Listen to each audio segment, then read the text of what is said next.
Well, it took into the very last moment, but the Atlanta Braves are into the postseason for the seventh straight years. They get it done in game 162 in the doubleheader on a Monday. We'll talk about everything that happened in a wild Monday for the Atlanta Braves, a Chris Sale injury in there as well, and what do the Braves have left pitching-wise as they head to San Diego. We'll discuss all that on today's episode of Locked On Braves. So let's get into it.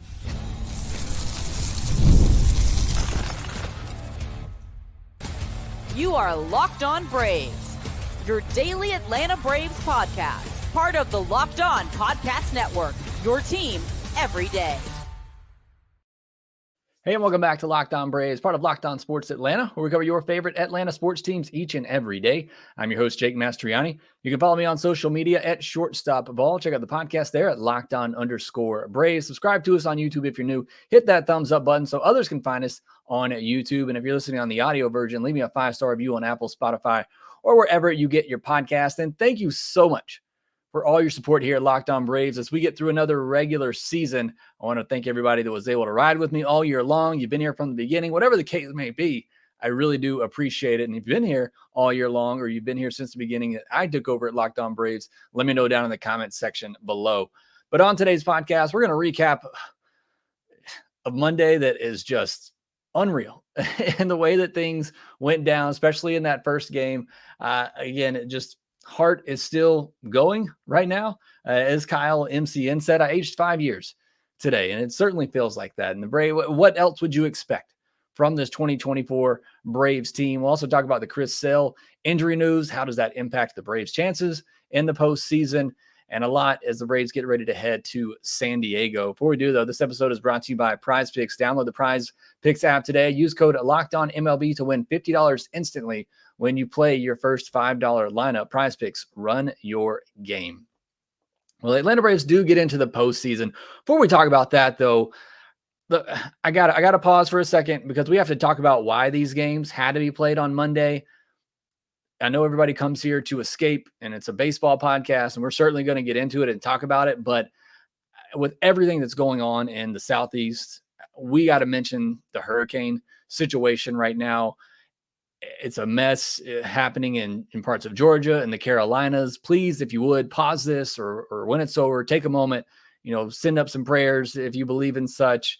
It's a really bad situation that is happening. If you're in the area, you're able to lend support, please go do so. If you're in the area and you need support, let somebody know.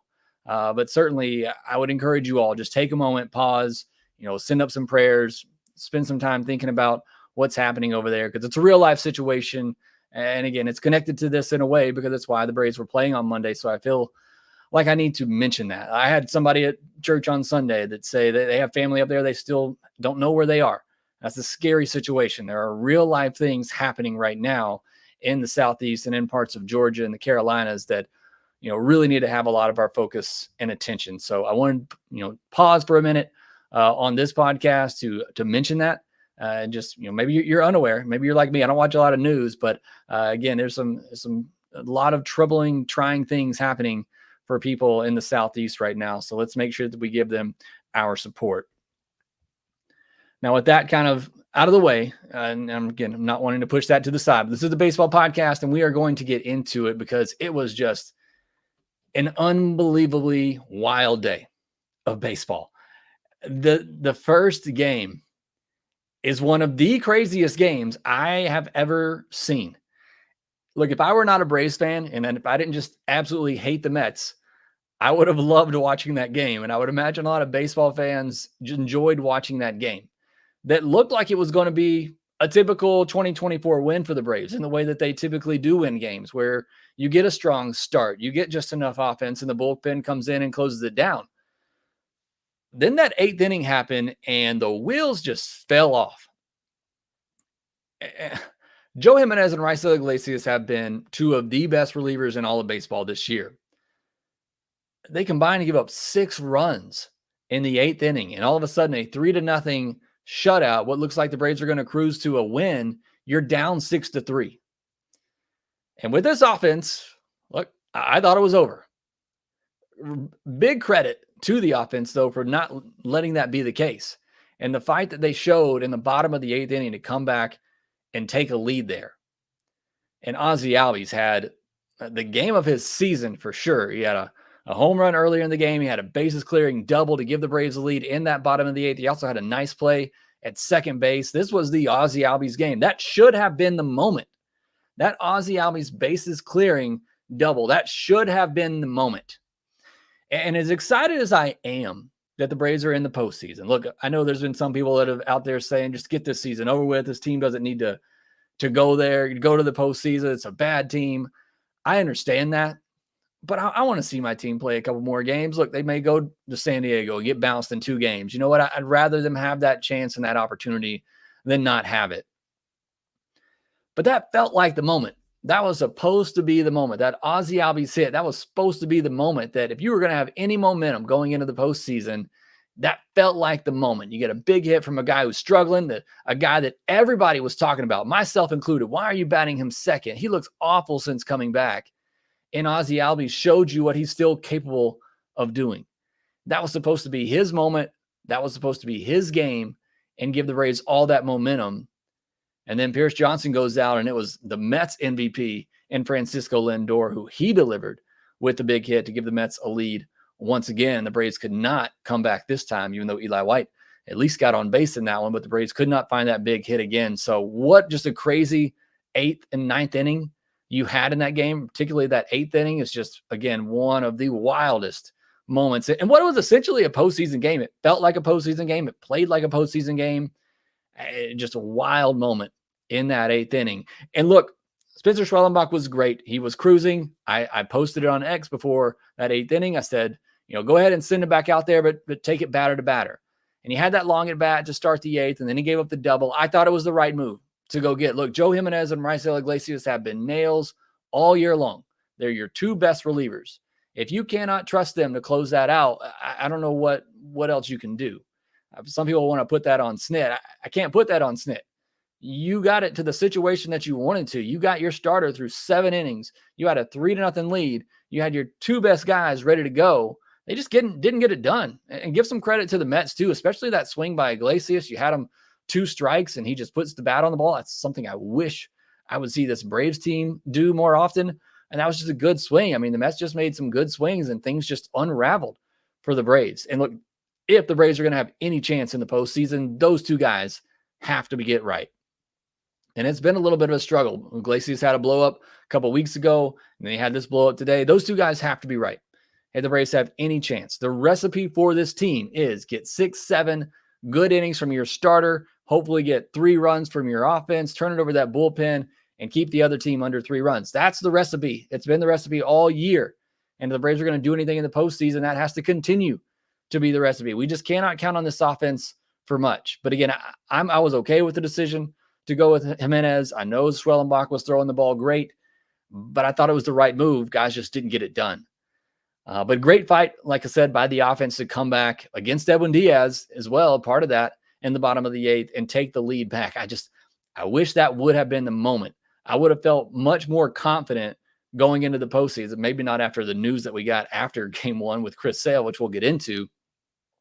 But that just felt like a huge high. After winning game 2, there was that feeling, oh, I'm glad we got it done. That would have been really embarrassing to lose both of those games. I'm glad they're in the postseason, but it's not that we're in the postseason. What a game. What an exciting win. The Mets rolled over in game 2. It's like they wanted the Braves to win that game. If I'm the Diamondbacks, I'm filing some type of grievance. It's not going to matter. It's an unfortunate situation. Mets didn't want to go to San Diego. They didn't want to get on a plane and go to San Diego. They'd rather go to Milwaukee. And I'm not saying that they threw the game or anything like that, but certainly they did not have the best intentions of winning that game. It was pretty clear and evident. It didn't look like either team really wanted to. With the Braves were playing too, it looked like both teams just wanted to get that game over with as quickly as possible. Unfortunate scenario for the Arizona Diamondbacks. We talked about it yesterday. What was going to be the motivation for whoever won game 1 in that series. And look, if the Braves would have won game 1, you'd have seen the same thing. You'd have seen Adam Duvall out there, Eli White starting, with Merrifield on a broken foot out there. You probably would have seen the same pitching because we were out of pitching anyway. But the Mets they had no care in that second game of winning that second game and they basically just handed it to the Braves. And so the feeling for me is not as much as it would have been if the Braves have won that exciting game one. Whether they would have won it, 3-0 like it was, or if they would have won it after Ozzy's big hit, it would have been a different feeling for me right now than winning that second game that was basically handed to you. Maybe you feel differently, but that was just my emotions, my feelings as a fan. I'm just not quite as excited about what happened today with the way that things played out. I'm glad they got in. I can't wait to see what they do. I think they got a puncher's chance as much as anybody, but that just momentum that you had from that game one, it hits different. It hit different for me with the way that they were able to punch their ticket, basically getting it handed to them in the second game, because the Mets just really had no desire to win that second game. But we'll talk more about that. We'll talk more about what happened in game two. We'll talk about the Chris Sale situation, and then we'll obviously talk about what's going to happen in that Padres series. We'll get into that here next. PrizePicks is America's #1 daily fantasy sports app with over 5 million active members. PrizePicks is the easiest and most exciting way to play daily fantasy sports. Unlike other apps on PrizePicks, it's just you against the numbers. All you do is pick more or less on 2 to 6 player stat projections and watch the winnings roll in. And you can now win up to 100 times your money on PrizePicks with as little as 4 correct picks. You can turn $10 into $1,000. I checked my math. That is correct. PrizePicks is available in more than 30 states across the country, including Georgia and the great state of Alabama. Download the PrizePicks app today and use code LOCKEDONMLB and get $50 instantly when you play $5. That's code LOCKEDONMLB to get $50 instantly when you play $5. You don't even need to win to receive the $50 bonus. It's guaranteed. PrizePicks, run your game. Thank you for making Locked On Braves your first listen of the day. Go check out Locked On MLB for your second listen. It's Sully's getting you ready for the postseason. You can check that out on YouTube or wherever you get your podcasts. Part of the Locked On Podcast Network. It is your team every day. Now that we do kind of know the schedule a little bit this week, what I will probably do, I will have a preview episode tomorrow before the game, maybe sometime tomorrow afternoon. Me and Grant will obviously have the postcast after the game, and then I'll probably have a recap on the game myself on Wednesday morning. And that's kind of how it'll work for the next couple of days as the Braves get up for the postseason. So make sure you subscribe to Locked On Braves. Plenty of content coming your way this week. And Hayden Harris, I'm with you, buddy. I'm happy to be in. Again, it's just the feeling for me is a bit different than had they pulled out that win in the first game. You know what I mean? Hopefully some of you understand what I'm saying. I am thrilled that the Braves won that game and they got in. It's just, I would have loved to win that first game. I just feel like the momentum would have been much, much better had that been the case. And look, you get in. That's really all you can ask for. And as Matt Olson said after, it's all zeros starting tomorrow. It is a fresh slate. And look, a lot of credit to these guys. A lot of credit to this team. You lost Spencer Schwellenbach. I know you've heard this a number of times, hundreds of times even. You lost Spencer Schwellenbach, the NL Cy Young favorite, in the first month of the season. You lost Ron Acuna Jr., the reigning NL MVP and the NL MVP favorite coming into the season. You lost him in the first 2 months. You've lost Austin Riley for huge stretches. You've lost Ozzy Albies for big stretches. You've lost Michael Harris for big stretches. You've lost Max Fried for parts of the season. You've lost Ronaldo Lopez for parts of the season. You lost Chris Sale before the biggest game of the year, a game you had to have. You lost Chris Sale. I mean, I know a lot of teams deal with a lot of injuries, but the players for this Braves team that got injured and the significant amount of injuries and the time that they missed, I don't know many teams that could have overcome that. And yeah, it took to the last day. And yeah, they played some bad baseball in between there, even with the guys they did have. But it's a huge accomplishment to them to be able to get it done. 89 wins. I mean, it's a huge accomplishment for this team with all they had to face to be able to get it done. I did want to touch on Spencer Schwellenbach, Johnny in here saying Schwelly for Cy. What an incredible outing from that guy. I can't really call him a kid anymore. He's 24, but I mean, a rookie coming up, and every time you have asked him to deliver in a big spot, he delivered. A team that he was facing for the third time, a team he had just saw a week ago, and he dominated them for 7 innings in a game that both teams really wanted to win. And he dominated them.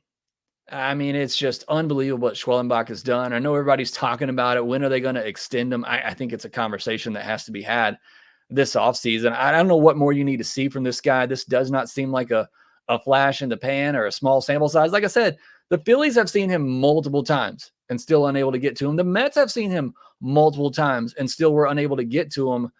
If guys and teams that were seeing him a second and third time were making adjustments and putting up a bunch of runs on him, I'd maybe be a little bit hesitant. But with the stuff he has, the command he has, the mound presence that he has, the clutch factor that he has, I mean, those were 7 huge innings. I know the Braves went on to blow that game, but him going 7 innings still left you with some guys available in that second game. Now, I know you had to use Pierce Johnson, Iglesias, and Jimenez, but still, you could have had to, if he doesn't go 5 innings or he gets knocked around or his pitch counts up, you got to go to the bullpen early. It might hurt you in the second game too. I mean, it's just, I don't know what more to say about Spencer Schwellenbach. I don't know if he's going to win a Cy Young in the future or not, but this is just, it's been another incredible performance from him and an incredible season. And again, I know he's not going to win the Rookie of the Year. He may not even finish top 5. A lot of good rookies in the National League this year. I don't know that any of them have been more impactful than what Spencer Schwellenbach has been for the Atlanta Braves. In that second game, again, just the Braves got to run early. You could tell the Mets weren't really involved in that game, and the Braves offense let them hang around. I mean, Joey Lucchesi is not a big league pitcher at this point, and the Braves let him cruise through 6 innings. I mean, it's what gives you worry. If you had any type of confidence in this offense, even after what they did in game 1 and the great performance they had there, mostly done by Ozzie, this offense is still what holds you back from believing this team has a legitimate chance in the postseason. But they do get it done. You got a couple add-on runs late, a big hit by Marcell Ozuna, who I think needed it. Been a little bit of a struggle for Marcell here lately. So that was a big hit for him to be able to drive in those 2 insurance runs, taking advantage of an error. Those were 2 big runs right there to give you some cushion. And then great job by Joe Jimenez and Raisel Iglesias, both coming back out after rough game 1s and being able to close things down on the back end. It's got to feel good for them after what happened in game 1. And the Braves get it done. Look, I'm not taking anything away from the Braves. They got it done. As I said earlier, with everything that's happened this year, they were in and they're going to the postseason. And, they've earned it. They deserve it. I hate it for the Diamondbacks because the Mets clearly weren't putting their best foot forward in this one. But the Braves have battled a lot of adversity. They got the best pitching staff in baseball, and I feel like they deserve to be in the postseason. And we'll see if they got a chance. Now, we got to talk about this is so 2024. You got, again, an exciting moment where you punch your ticket to go to the postseason. And what do we have to talk about once again? It's an injury. It feels like it's been the case all year long for the Braves when they've had a big game. They had a huge win. It feels like it's always come with something negative that we have to talk about. And here's the case again. I mean, the Braves punched their ticket to the postseason. They do it without Chris Sale because he gets scratched right before game 1 with back spasms. And Grant Holmes is told about 40 minutes before the second game, hey, you're starting today. Chris Sale said he felt something in his last start in Cincinnati. I believe Alex Anthopoulos said in the second inning, he kind of pitched through it. Was hoping it would just get better with rest when he was trying to ramp up on Sunday to get ready to pitch on Monday. Said he felt it again, got a little bit worse. And so the Braves decided not to pitch him. If he comes out and pitches in game 1 of this series, because Alex Anthopoulos listed his day-to-day, they did not rule out the possibility of him pitching in game 1. In my mind, if you can't pitch in what is the biggest game of the year, a game you have to have, I don't know how you come back and pitch in game 1 of the next day. There were another off day in between this maybe. If that happens and Chris Sale goes out there and he looks like Chris Sale and I'm the Diamondbacks, I'm going to be even more upset. But either way, I mean, as far as the Braves are concerned, look, if Chris Sale can go tomorrow and he feels good, it really improves your chances, obviously, of winning that series, because then you have Chris Sale in game 1. You have Max Fried in game 2. And Ronaldo Lopez, who threw an inning in this game, I think he could still be available to pitch Game 3. If you treat today basically like a bullpen, a glorified bullpen session, maybe he's still available for Game 3. If you can't pitch Chris Sale, things obviously get very tricky, and I want to talk about that more in a minute. But as far as Chris Sale goes, I mean, it's a scary situation for the Atlanta Braves because this is your best pitcher. He's your best starter. He is the likely Cy Young winner. And I saw somebody asking in the comments section if he would still get the Triple Crown. And I think he would. I think he qualifies. He'll qualify enough to be able to do that. But either way, just an exciting season for Chris Sale. And thank you, Hayden Harris, for pointing this out, as Brian Snicker says he doesn't think Chris Sale will be available for the wild card series, but he has not been ruled out. So I'll be honest, Snicker says stuff about injured players. I feel like he sometimes has no clue. We'll see. Obviously, that doesn't sound very hopeful. And if it's not him, do we see Ian Anderson, who's been great in the postseason? Does he finally get an opportunity? What do you do in Game 1? I mean, obviously, Grant Holmes isn't available. Lopez isn't available. Schwellenbach's not available. Morton's not available.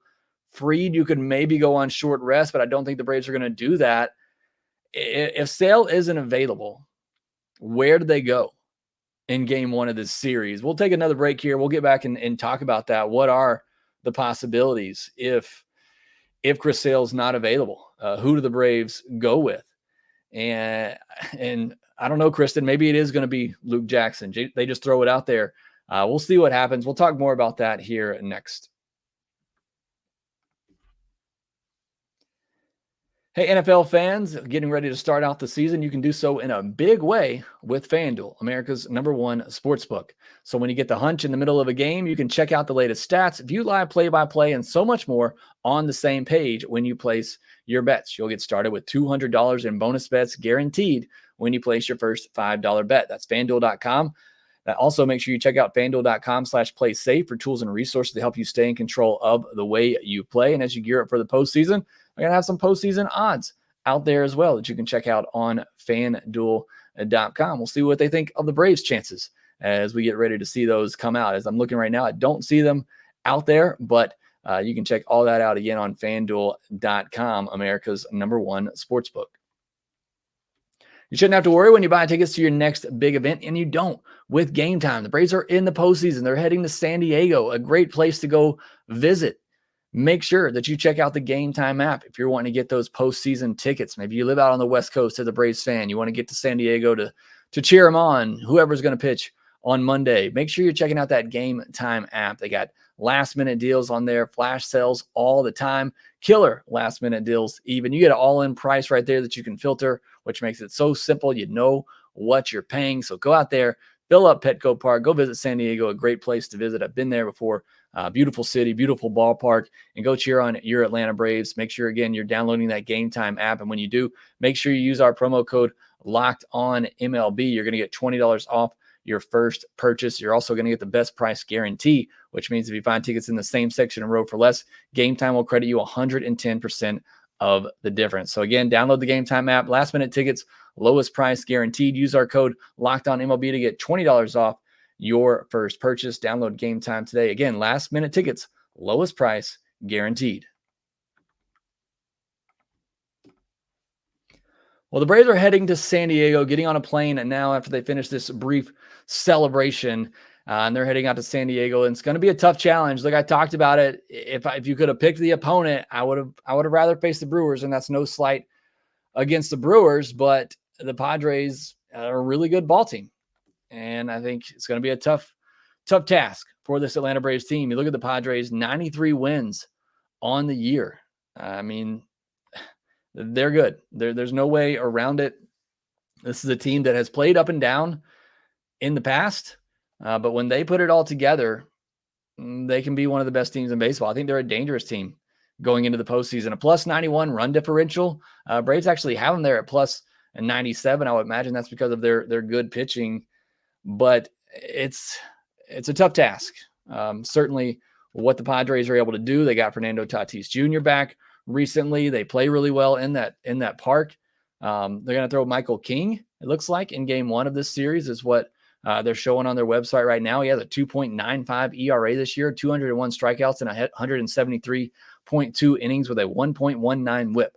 So Michael King's been very good this year for the San Diego Padres, player they got in that deal with Juan Soto. In 4 September starts for Michael King, which his last one came on September 24, so he should have plenty of rest. He gave up just 4 earned runs in the month of September. 4 earned runs over 23 innings on 18 hits and 6 walks with 24 strikeouts. So really good finish to the season for Michael King, who again is going to be starting game 1 for the Padres. Don't know who's pitching in game 2 just yet. But their offense too is really good. As I mentioned, Manny Machado, Fernando Tatis Jr., Jackson Merrill, who's going to be up there in that NL Rookie of the Year conversation as well with Spencer Schwellenbach. Jerison Profard's had a great year, although he cooled off here in the second half.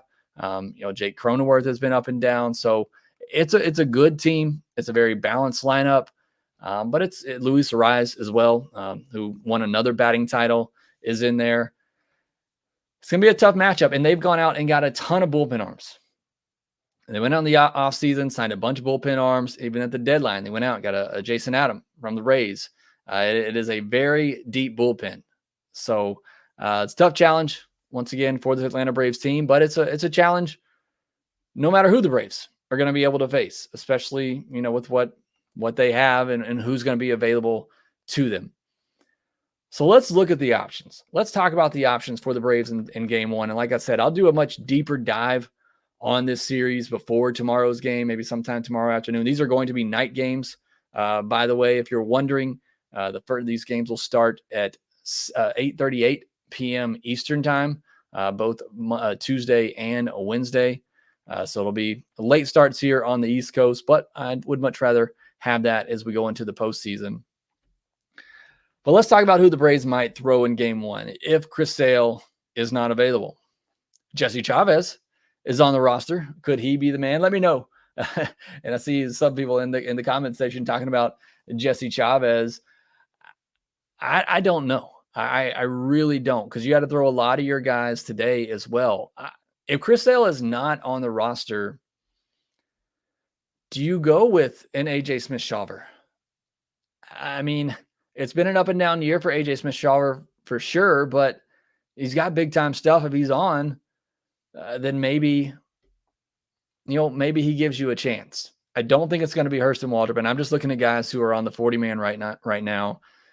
It's not going to be Hurston Waldrop. It's not going to be Alan Winans. I can't imagine they throw either of those guys out there, and Winans has kind of been in the pen to end the season down at Gwinnett. Other options might be Dylan Dodd. No, thank you. And then Ian Anderson. I mean, to me, Ian Anderson just sticks out. Bryce Elder, I guess, is another one too that you could go with. I don't think you want a round 2 of that. Again, in my mind, it's Ian Anderson. And I know the Braves have been reluctant to do that. Maybe they do want to save that option, but this is the postseason. I mean, you got a chance to go out there and win. You got a chance to go out there and win a World Series. And look, I haven't watched Ian Anderson pitch, so I can't sit here and tell you it's a slam dunk. He needs to be the guy. But you got somebody with great postseason pedigree. He's been an unbelievable postseason pitcher. And who else are you going to throw? I mean, when you look at the other options, you're not going to throw Bryce Elder. You're not going to throw Alan Winans. You're not going to throw Hurston Waldrop. In my mind, it's either Ian Anderson, AJ Smith-Shawver, or you somehow try to piece it together with a bullpen, which how are you going to do that when you basically just had to do that on Monday? You can't then turn around and have Grant Holmes throw 3 innings, Jesse Chavez throw 2 innings, Daysbel Hernandez throw 2 innings. What gives you the best chance to win? Is it Jesse Chavez, trying to get you 2 to 3 innings? Is it Daysbel trying to back that up with 2 innings? Is it Dylan Lee trying to give you another inning after that? Is it Ronaldo Lopez, coming out again a third time in 4 days and trying to give you a couple innings? Or do you just take a shot with Ian Anderson, see if he can give you 4 or 5 good innings, and then see where the game's at that point? Again, in my mind, if it's me, and I've been wrong about these decisions a lot this year, if it's me, I'm calling up either Ian Anderson or AJ Smith-Shawver. And I think Ian Anderson would be my choice of those two. A guy that's been there, done that, has the postseason resume, and I think he gives you the best opportunity to go deep into the game, to at least give you 5 innings, and try to keep you in the game. And so for me, it would be Ian Anderson. And if you get through that game, then you got Max Fried ready. And like I said, I think you would still have Ronaldo Lopez ready for game 3. But that's obviously up in the air with him, pitching on Saturday and then throwing an inning in this game. Again, you could treat it like a bullpen and still make him available for a game 3 if necessary. It's not a great scenario that the Braves are in. And you're going to have to count on your offense to hopefully score you some runs. And that's not something that they've been able to do a lot this year when they've needed it. So again, the Braves are in. I'm happy that they're in. I wish it would have been that first game, but either way, they win the second game. They punch their ticket to the postseason. They have a chance. They're off to San Diego. What pitching is left? What does it look like? If Chris Sale is not available, who do you go with? Can you survive that first game and then hopefully reset your rotation with Max Fried and potentially Ronaldo Lopez in a game 3? Can your offense pick things up and get things going? That's what the Braves will be hoping for. But they're there. They have their opportunity. That's really all you could hope for with the way this season has gone. They have their opportunity. It is certainly going to be an uphill battle. But the Braves are up for the challenge, and I think they got a shot at it. I don't know if it's a good shot, but they have a shot at it, and we'll see how things play out. Again, I'll be back on Tuesday afternoon. I'll do a full preview episode of this series and dive a little bit deeper into the numbers, what the Braves are facing, and hopefully we'll have a little bit more clarity on who's going to be pitching in that game. So check that out tomorrow on Locked On Braves. But thank you for joining me here with this live clinching episode from Locked On Braves. Make sure you subscribe on YouTube if you're new. Hit that thumbs up button if you haven't already. Thank you for making us your first listen of the day. Go check out Locked On MLB for your second listen of the day. Make sure you follow us on social media at shortstopball, at LockedOn_Braves. Make sure that you rate, review, and subscribe to the Locked On Braves podcast wherever you get your podcasts. We're going to the postseason. Thank you all for joining me here. We'll talk to you next time.